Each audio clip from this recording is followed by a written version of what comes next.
9월 17일 수요일 아침 송은재TV 시작합니다. 오늘 조선일보에 칼럼이 하나가 실렸습니다. 정우상 기자입니다. 논설위원이죠. 이 정우상 기자의 이 칼럼을 바탕으로 해서 지금 도대체 이재명과 민주당이 무엇을 노리고 있느냐. 그러니까 매일같이 이 세부적인 기사, 팩트에 매몰되다 보면 전체적인 흐름을 놓칠 때가 있습니다. 이재명과 민주당은 도대체 무엇을 노리고 있고 여기에 대항해서 이 장동혁 지도부, 국민의힘은 어떻게 맞서 싸워야 하느냐라는 부분을 전체적인 맥락을 한번 짚어볼 필요가 있습니다. 정우상 기자가 이 부분을 잘 짚어서 이걸 토대로 해서 지금 이 전국의 흐름을 한번 분석해 보겠습니다. 정우상을 비롯해서 조선일보는 참 좋은 기자가 많습니다. 팩트 체크나 좋은 기자가 조선일보에 많은 것은 사실입니다. 한 번씩 그 회사 이익을 위해서 왜곡이 되는 이런 부분을 제외한다면 조선일보는 좋은 신문인 것은 사실입니다. 정우상 기자의 오늘 칼럼, 이 칼럼의 대체적인 맥락은 이런 것입니다. 지금 이재명이 복수를 행하고 있다. 이 복수극 제일 처음은 역시 특검이다.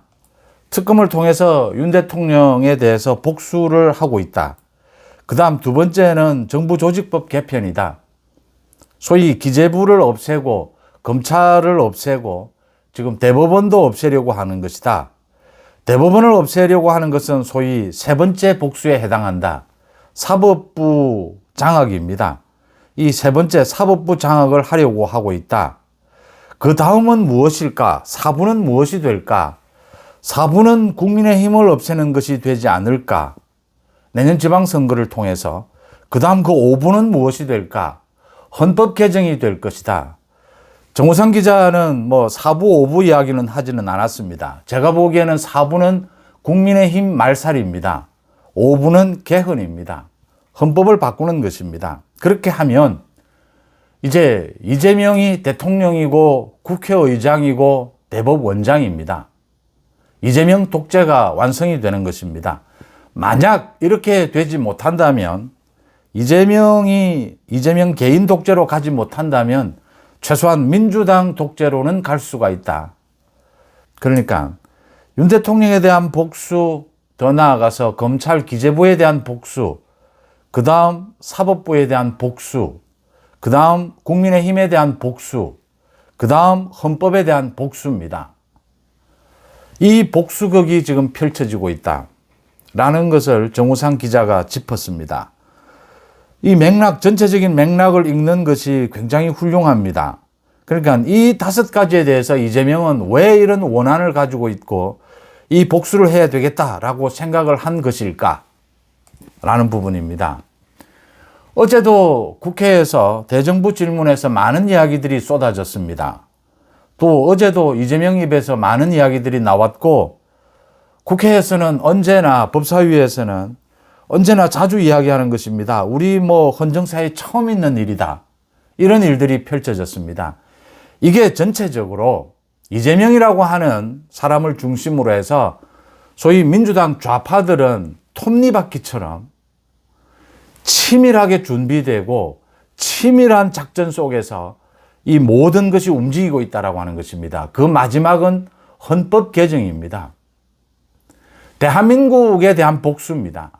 대한민국을 완전히 없애버리겠다라고 하는 것입니다. 대한민국을 이재명의 나라, 민주당의 나라, 그게 북한 체제든 중국 체제든 이런 나라로 완전히 바꾸어 버리겠다라고 하는 것이 곳곳에서 읽힙니다. 여기에 맞서 싸워야 되는 국민의힘은 이제 장동혁 지도체제를 중심으로 해서 전체가 정말 유기적으로 이 체계적으로 여기에 맞서 싸울 수 있느냐라는 부분이 아직은 숙제로 남아 있습니다. 이런 것입니다. 정우상 기자가 짚었고 또 제가 여기에 첨가를 하겠습니다. 이재명이 지난 대선에서 왜 졌느냐? 윤 대통령에게 0.73%포인트로 졌다. 이재명은 왜 졌다라고 보겠느냐? 0.7%포인트로 진 것. 그러니까 문재인 정부 때였습니다. 홍남기 기재부 장관이 이재명의 요구를 받아들였다면 돈 풀기였습니다. 재난지원금을 더 풀자라고 했는데 홍남기가 막아섰습니다. 이건 지금 예산, 이 현금 풀기는 안 된다. 더 이상은 안 된다. 막아선 것입니다. 이것만 풀었더라면 이재명이 이겼다. 이재명은 지금 이렇게 보고 있는 겁니다. 그래서 어떻게 해서든 기재부를 해체시켜야 한다. 이재명의 복수극입니다. 기재부를 해체시켰습니다. 그러니까 예산 편성을 빼냈습니다. 기재부는 소위 엘리트들이죠. 정권이 바뀌어도 이 예산을 거머쥐고 기재부가 엘리트들이 뭐 권력도 누렸지만 좋은 면도 있었습니다. 예산의 마지막 보루였습니다. 뭐 대통령이 지시를 해도 이 기재부의 과장이 나서서 대통령 지시를 어기는 이런 일도 있었습니다. 소위 대한민국의 곳간을 지켜왔습니다. 이재명은 이게 안 된다라고 본 겁니다. 그래서 예산처 예산 부분을 떼서 국무총리실로 옮깁니다. 이제 이게 지금 정부조직법에 들어가 있습니다. 이재명이 기자회견을 하면서 100일 취임 기자회견을 하면서 이 문제를 이렇게 이야기했습니다. 그게 기재부에 있으나 국무총리 산하에 있으나 모두 대통령 관장 하에 있다. 그게 어디에 있는 것이 뭐가 그렇게 중요하냐? 실용적인 것이다. 필요에 따라서 이렇게 이 모두가 움직일 수 있는 것이고 뭐 어떤 인사도 있을 수가 있는 것이다. 자기와 친한 친구들, 그 변호사들, 자기 5개 재판의 변호사들, 대거 뭐 10명, 자기와 그 사법연수원 동기들, 모두 아무런 경력이 없는데도 유엔 대사로, 뭔 대사로 지금 요직에 다 발탁을 합니다. 이재명 장기 독재를 생각하고 있기 때문에 가능한 이야기입니다. 인사 참사. 이재명은 이야기를 합니다. 예산처가 기재부에 있으나 지금 국무총리실에 있으나 그게 무슨 상관이냐? 모두 대통령 관장 아니냐? 원전이 지금 뭐 환경부에 소속이 되나 지금 산업부에 소속이 되나 그게 무슨 문제냐? 대통령이 다 관장하면 되는 일이다라고 합니다. 정말 그런 것이냐? 아닙니다.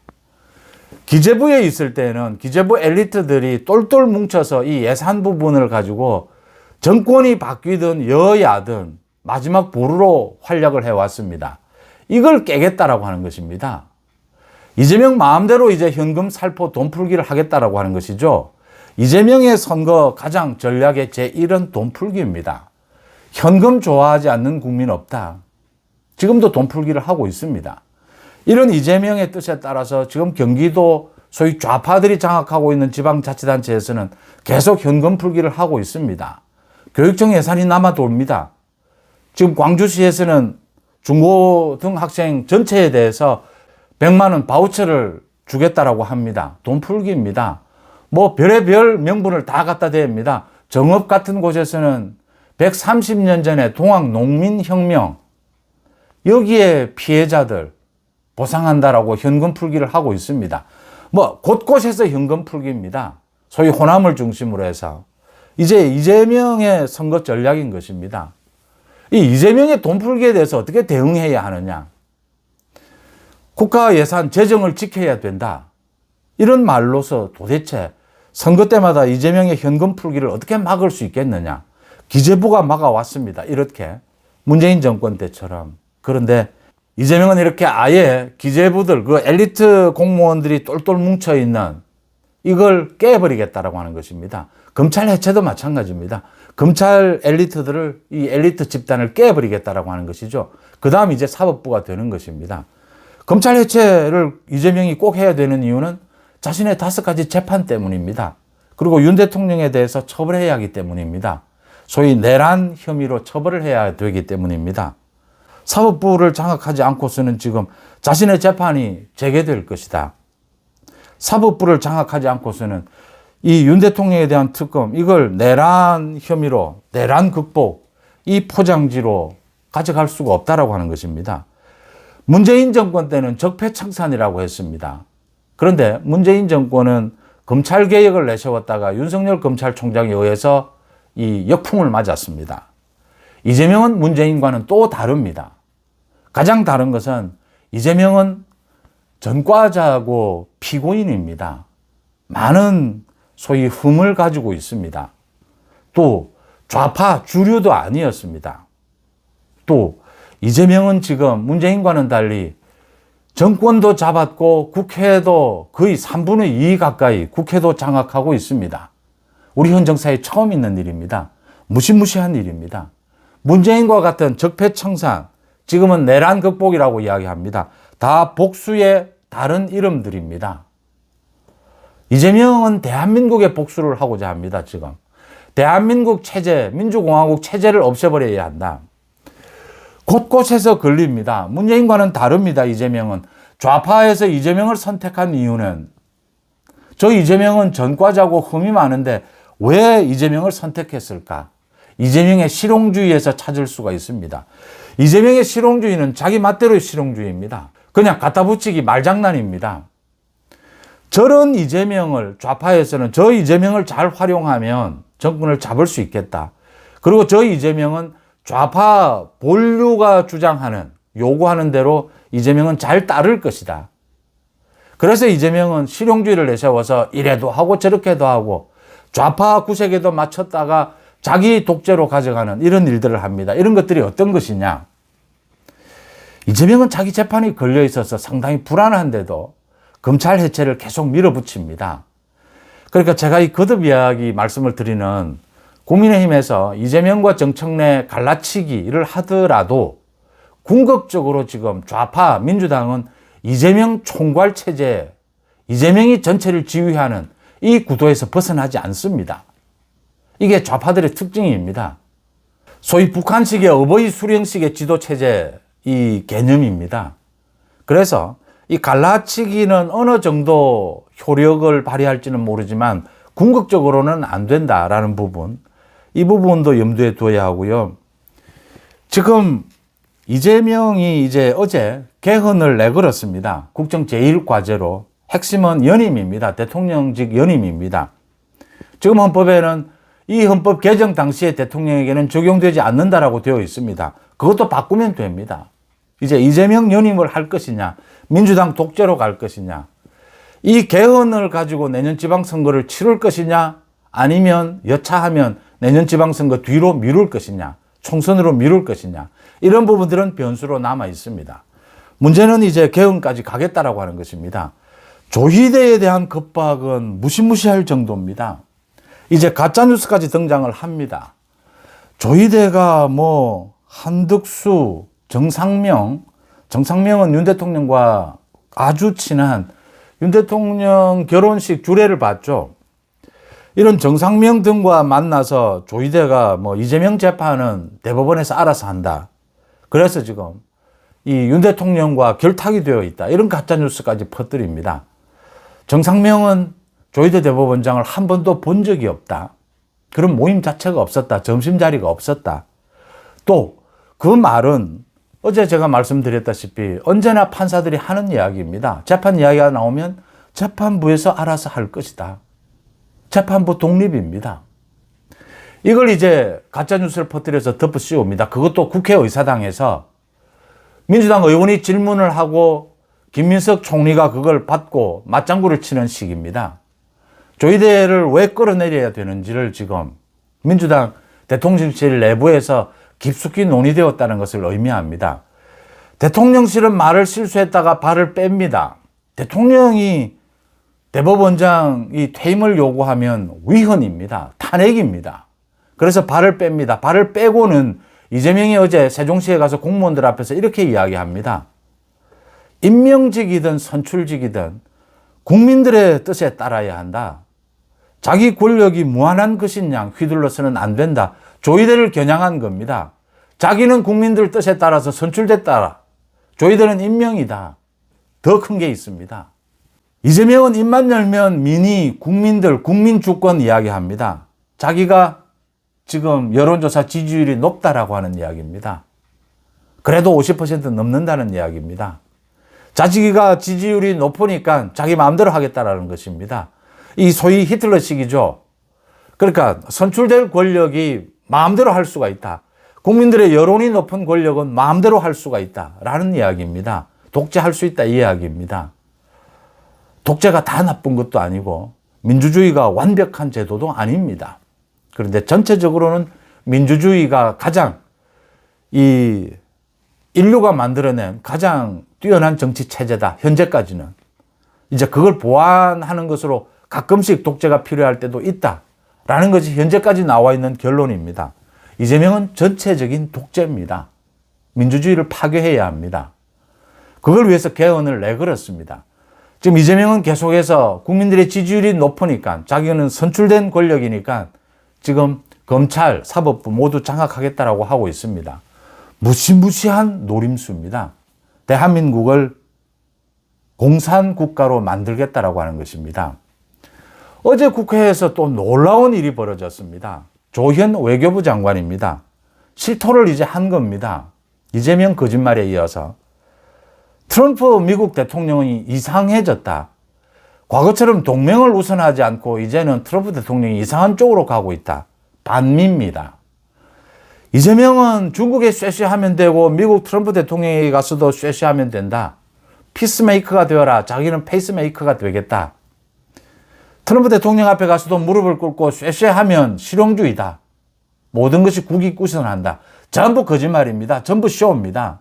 이재명의 생각은 바뀌지 않습니다. 이재명은 좌파 본류의 뜻을 잘 구미를 맞춰주고 그래서 이 지원을 받아서 자기가 집권을 합니다. 가능하면 자기가 독재를 하고 싶습니다. 안 되면 민주당 독재로 가는 것입니다. 좌파들이 요구하는 반미 흔들리지 않습니다. 이재명은. 친중 흔들리지 않습니다. 친북 흔들리지 않습니다. 처음부터 반미였습니다. 그런데 실용주의로 포장합니다. 트럼프에게 쇠쇠하면 적당히 그래서 굉장히 한미 이 관세협상 정상회담이 성과가 있었다라고 포장합니다. 자기 지지율을 올렸습니다. 국민들은 그래도 미국과 관계를 좀 개선하나? 반미는 아닌가라고 생각했습니다. 아니었습니다. 여전히 반미입니다. 지금 트럼프 미국과의 관세협상은 이제 해결이 안 됩니다. 미국에서 각종 현금으로 투자하라. 현금 위험하다. 이 통화 부분에 협상을 하자. 안 됩니다. 미국과도. 이 모든 것이 관세협상. 일본은 되지만 우리는 되지 않습니다. 일본과 우리는 또 사정이 다릅니다. 그래서 어제 김민석이 이런 이야기를 합니다. 이 3,500억 달러 미국에 투자하는 이 부분을 국회의 비준을 얻어야 할지도 모른다. 이제 국회를 핑계대고 나서는 겁니다. 이재명이 이야기한 대로 지금 협정에 사인을 하지 않는다. 굉장히 도대체 사인을 할 수 없을 만큼 굉장히 위험한 요구가 있었다라고 하는 것입니다. 그런데도 미국과 협상이 잘 됐다라고 포장하고 거짓말을 해왔습니다. 이제 실토하고 있는 겁니다. 이제는 반미로 가야 되는 거죠. 그래서 김민석이 3,500억 달러 이 투자를 국회에 떠넘깁니다. 조현은 트럼프가 달라졌다. 과거의 미국이 아니다라고 이야기합니다. 이제는 반미로 나서야 된다라는 걸 의미합니다. 그러니까 미국을 이용하려고 했던 것입니다. 미국이 바보입니까? 트럼프 대통령이 바보입니까? 이재명을 꿰뚫어 보고 있습니다. 압박은 계속됩니다. 여기에서 대한민국 국민들은 고민할 수밖에 없습니다. 지금 곧 끌어내려야 될 이재명이지만 그래도 미국과의 관계에서 미국의 부당한 압력에 대해서는 또 국민들은 생각, 판단이 달라질 수밖에 없습니다. 이재명 정권이 잘못하고 있는 것이 분명한데 이 부분은 이 부분대로 짚어야 하지만 또 미국에 대한 사대주의로 갈 수는 없습니다. 트럼프 대통령이 이재명을 잡아갈 수는 없습니다. 이런 부분의 고민을 교묘하게 파고들면서 지금 반미로 서서히 끌어가고 있다라고 하는 것입니다. 친중은 바뀌지 않는다라고 하는 것입니다. 이게 어제 국회에서 나왔던 이야기들입니다. 법사위에서 또 우리 헌정사에 처음으로 법사위에서 표결이 이루어졌습니다. 국민의힘이 없는 사이에 나경원 간사 부결을 시켰습니다. 이걸 왜 표결합니까? 그냥 상정하지 않으면 되지. 그 박지원에 대해서 박지원이 나경원 제가 어제 웃으면서 이야기를 했는데 박지원이 나경원 남편이 지금 법조인입니다. 법원장을 하고 있죠. 나경원이 이렇게 하면 남편에게 욕을 보이는 것이다. 욕된 일을 하고 있다. 이런 식으로 남편까지 끌고 들어가니까 국민의힘에서 곽규택입니다. 정말 모르고 한 이야기입니다. 뭐 박지원의 부인이 뭐 몇 년 전에 뭐 죽었는지 돌아가셨는지 누가 그렇게 세세하게 알 수가 있습니까? 곽규택은 초선 의원입니다. 그래서 곽규택이 이야기한 겁니다. 그 나경원 남편까지 여기 덜먹일 게 뭐가 있느냐? 박지원 부인은 지금 사모는 뭐 하느냐? 그러니까 박지원이가 뭐 돌아가셨다. 그래서 뭐 터져 나온 게 네가 사람이냐 인간이 되라. 모르고 한 이야기입니다. 모르고 박지원이 나이가 든 사람이 나경원에 대해서 남편 이야기를 왜 꺼냅니까? 그러니까 부인은 뭐 하느냐고 물었던 겁니다. 박지원 부인 돌아가셨죠?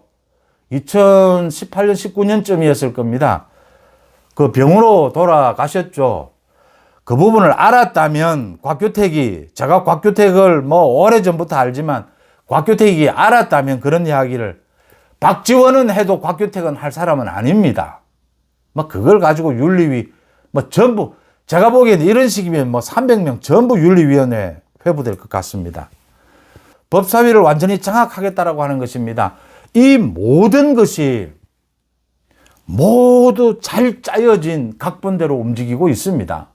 장관들까지도 국무회의를 하고 지금 당정대 협의회를 하면 무슨 의논을 하고 있는지가 눈에 읽힙니다. 이재명 장기 집권, 민주당 장기 집권을 위해서 각자 세부적으로 어떻게 움직여야 된다. 역할 분담이 눈에 읽힙니다. 이재명의 실용주의, 뭐 친미, 쎄쎄 전부 거짓말입니다. 검찰 보안 수사권을 뭐 그래도 살려야 하지 않느냐? 이 대법원 증언 너무 심한 것 아니냐? 전부 거짓말입니다. 완벽한 독재, 그러니까 대한민국 죽이기, 반대한민국으로 가고 있습니다. 여기에 장동혁 대표가 어떻게 맞서 싸워야 하느냐? 제가 영웅이 필요하다라고 했습니다. 뭐 영웅은 없습니다. 영웅을 만들어야 합니다. 장동혁이 선출이 됐습니다. 선택이 됐습니다. 이제는 장동혁으로 이 대한민국 죽이기에 맞서서 싸워야 합니다. 오는 일요일로 정했습니다. 대구에서부터 동대구역에서부터 시작을 한다. 장외투쟁밖에는 방법이 없습니다. 장외투쟁 또 그 다음 주에는 서울역에서 대규모 집회를 갖는다. 장외투쟁을 하는 이유는 이재명의 대한민국 죽이기에 맞서 싸우는 유일한 방법입니다. 이렇게 해야 국민들이 야당에 대한 신뢰도 생기고 또 사법부를 지켜야겠다. 검찰을 지켜야겠다. 마지막에는 이재명 재판을 재개해야 한다. 이재명 정권을 끝장내야 한다. 지금 대한민국을 죽이고 있다. 장동혁의 고민이 읽힙니다. 장동혁이 소위 당원들의 지지를 받아서 강성 당원들의 지지라고 합니다.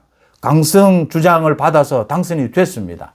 근데 지금은 뭐 중도, 제가 말하는 보수로 넓혀가야 합니다. 국민들의 지지를 받아야 합니다. 여론조사를 뒤집어 엎어야 이재명 입에서 저 국민 민심 이야기가 나오지 않게 됩니다. 이재명의 개헌, 이 대한민국 죽이기를 막을 수가 있습니다. 여론조사에서 국민의힘이 민주당을 앞서고 이재명 지지율이 40% 이하로 떨어지게 되면 이재명 못합니다. 아무것도 못합니다. 이재명 재판 재개 바로 나오게 됩니다.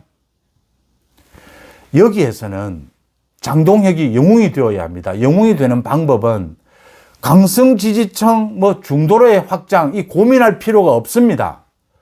이재명의 대한민국 죽이기에 맞서 싸우는데 관통하는 일관된 주제입니다. 여기에는 강성도 지지하고 중도도 지지를 합니다. 보수 모두가 지지합니다. 진보까지를 지지합니다. 사법부를 죽이고 검찰을 다 죽이겠다. 자기 재판을 막기 위해서. 이건 보수 우파에서부터 진보까지 관통하는 일관된 한 주제입니다. 여기에 무슨 고민을 합니까?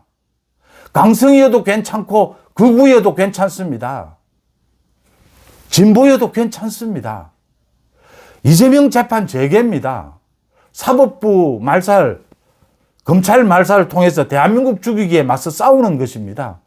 여기에 무슨 강성, 온건 고민을 합니까? 지금은 싸울 때입니다. 장동혁을 영웅으로 만들어서 장동혁을 중심으로 똘똘 전부가 보수우파 전체가 뭉쳐야 될 때입니다.